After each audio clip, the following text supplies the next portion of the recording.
O ayan, mga kayan, magandang umaga, magandang tanghali, magandang hapon, magandang gabi, saan man sulok kayo ng mundo naririto. O ito na nga po, day 2. Day 2 na po tayo ng ating knee surgery. So far, hindi naman siya painful, pero uminom pa rin ako round the clock ng normal na painkillers ko. Tapos pag masakit lang talaga, saka ako iinom ng tramadol. Pero kahapon, round the clock na nagtramadol ako, hindi rin ako umuwi with painkillers from them kasi nga meron naman akong sarili ko at malalakas naman yung mga painkillers ko na yun.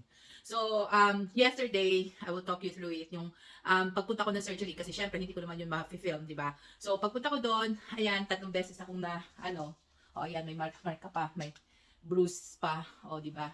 3 beses na na-try. Sabi ko nga doon sa anesthetist, they can see my vein, pero once na makita ng vein ko yung needle, nagtatago, hindi siya naniwala. Yan, nakatatlong beses siya. Consultant. So, sabi niya, it is really embarrassing. So, sabi ko, it's okay kasi it happens all the time naman talaga.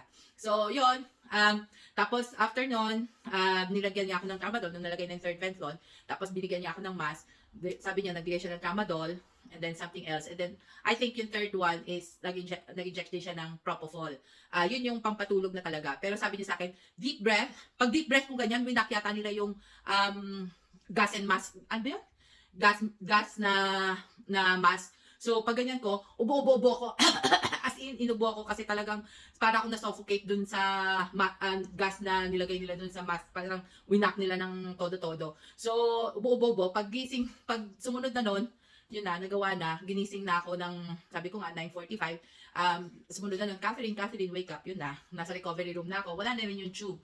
Nilagyan ako ng ET tube. So, wala na siya nung nandun. Then, after 15 minutes, tinignan lang kung mag-okay ako. Then, after that, okay naman. So, napunta na ako ng room ko.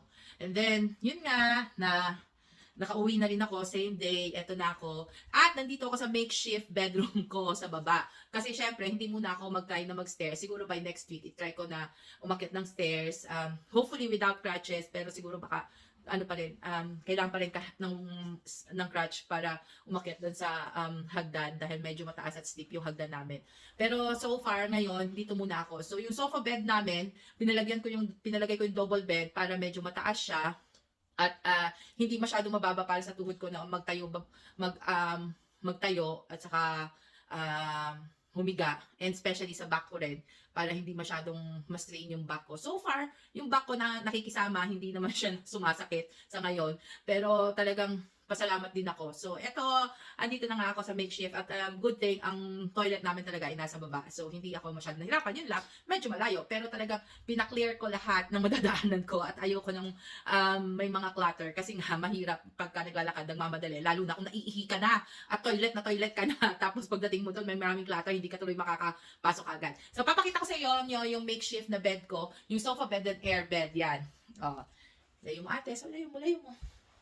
Ayan. Yan yung sofa bed sa baba. Tapos ito yung air bed. Yan, diba? Medyo okay naman. So, try ko lang. Naka-shorts naman ako. Tagalin mo. Angat mo na ate dito. Ayan. Ayan. Ganyan lang siya. So far, ganun lang. Yan lang. Follow for more.